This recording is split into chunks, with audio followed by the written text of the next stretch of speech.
Однако нам, православным христианам, не нужно унывать или отчаиваться против сложных обстоятельств, а тем более поддаваться панике.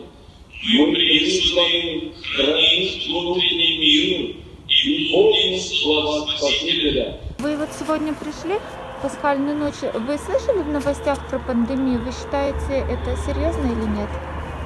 Я считаю, что любовь сильнее страха. Нужно жить обычной жизнью. Конечно, без глупостей. Стояли в масках, потом сняли. Потому что она после 2 часов уже неэффективна. В такой день не прийти в храм, это было невозможно.